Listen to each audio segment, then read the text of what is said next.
Je suis le général Amadou Anta Gueye et je suis le directeur général du Centre des hautes études de défense et de sécurité du Sénégal. Et en cette qualité, je suis également le président de la commission scientifique du Forum de Dakar.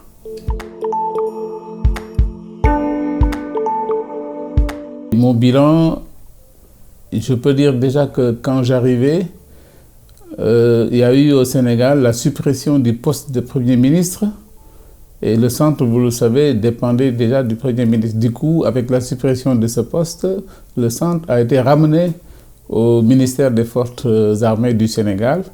Mais comme le centre, en fait, a une mission qui est transversale, il n'était pas évident qu'en restant à ce niveau, qu'on puisse avoir tous les éléments qu'il faut pour remplir la mission.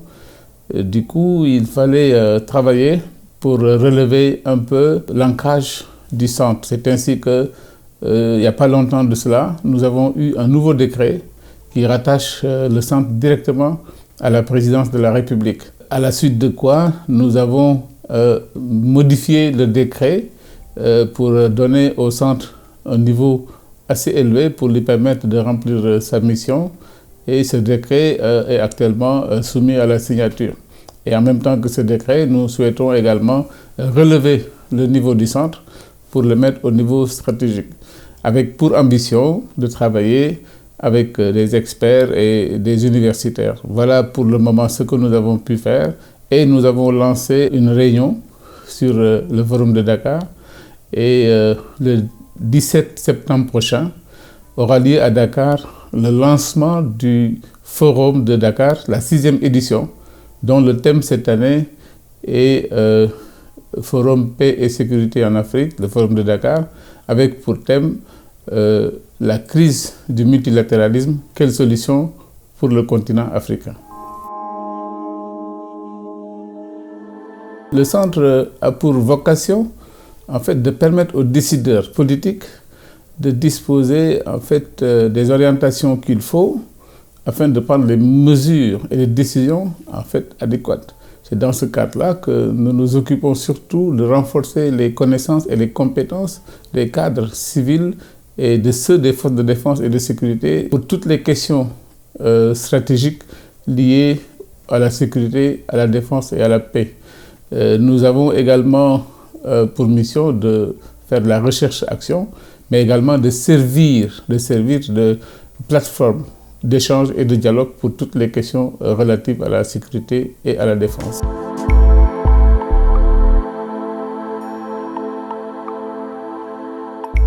Je pense que ma présence aujourd'hui est un signe qui démontre l'importance qu'occupe le Centre de politique de Genève dans le cadre de ce que nous faisons au niveau du Sénégal.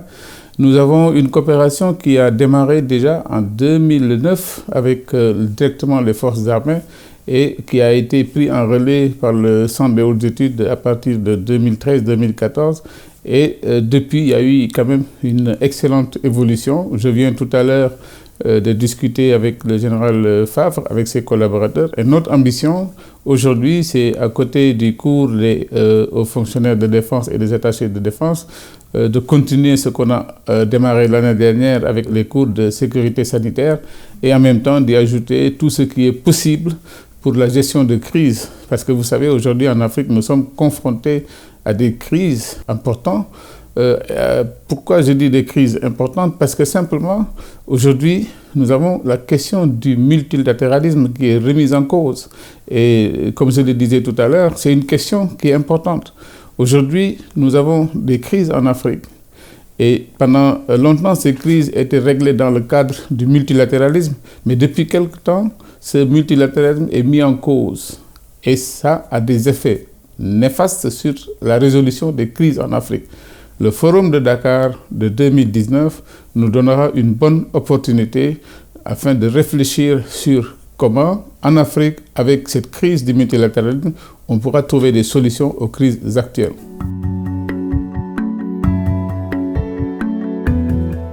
Je suis à Genève.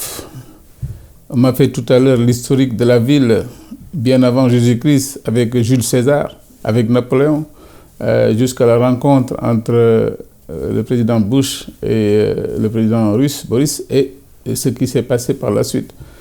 Et tout cela montre aujourd'hui que pour les jeunes, il faudrait toujours qu'ils s'intéressent à l'histoire de leur pays pour mieux comprendre ce qui se passe aujourd'hui afin de pouvoir décider et de prendre la bonne décision. Je pense aujourd'hui que le continent africain regorge de jeunes.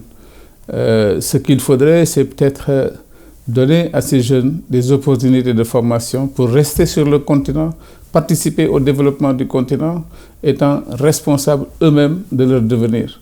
Je pense qu'aujourd'hui, l'Afrique peut compter sur sa jeunesse. Il faudrait simplement que les autorités actuelles prennent en fait le taureau par les cornes, décident de s'occuper de cette jeunesse qui est une excellente jeunesse.